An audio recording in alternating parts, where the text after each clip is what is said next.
Le président de la République, Bassirou Diomaye Faye, a remis le grand prix du chef de l'État pour l'enseignant à M. Barambeng jeudi 6 février dernier.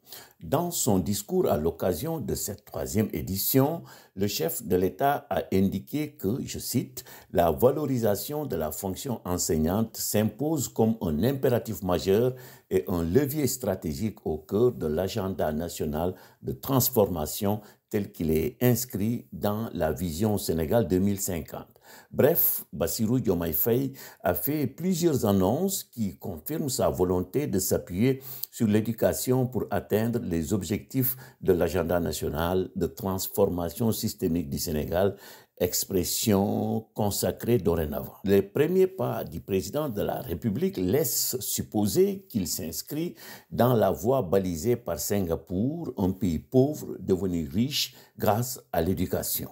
D'où vient alors le miracle singapourien de la vision d'un homme, le père fondateur Lee Kuan Yew.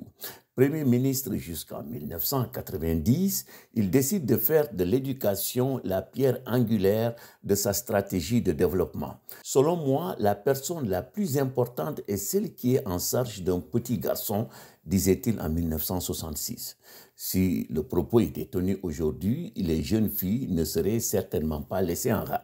Pour concrétiser la vision de son Premier ministre d'alors, le pays investit massivement dans l'éducation, opte pour des pédagogies révolutionnaires, s'arc-boute sur ses propres valeurs.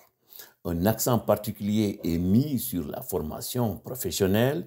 L'idée qui sous-tend ce choix politique est qu'avec une main-d'œuvre plus qualifiée, l'industrie et le bâtiment qui étaient en plein développement n'auront aucune difficulté à recruter.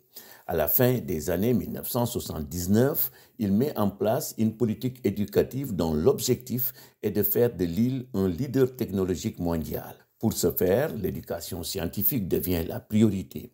Les mathématiques occupent une place stratégique. Autre décision majeure, la revalorisation de la fonction enseignante. Les autorités ont compris qu'il faut des enseignants qualifiés et motivés pour atteindre leurs objectifs.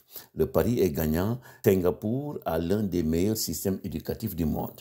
Comme on peut le voir, en choisissant de s'appuyer sur l'éducation pour réussir sa révolution, Bassirou Diomaye Faye n'a manifestement pas tort. Car la vraie révolution se fait à l'école, disait le généticien et essayiste Albert Jacquard. Dans un ouvrage intitulé « Mon utopie », il explique que l'avenir sera construit par ceux qui sont actuellement à l'école. C'est eux qu'il faut commencer à convaincre de construire une société différente.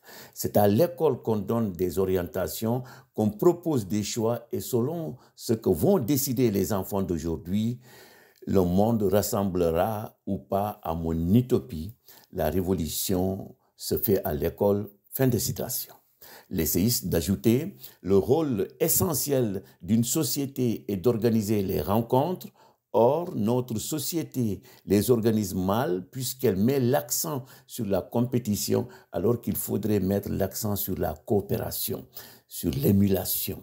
Il y a un changement radical à opérer et ce changement ne peut être fait que par l'école. Ceux qui font le monde de demain, dit Albert Jacquard, ce ne sont pas les politiques, ce sont les instituts.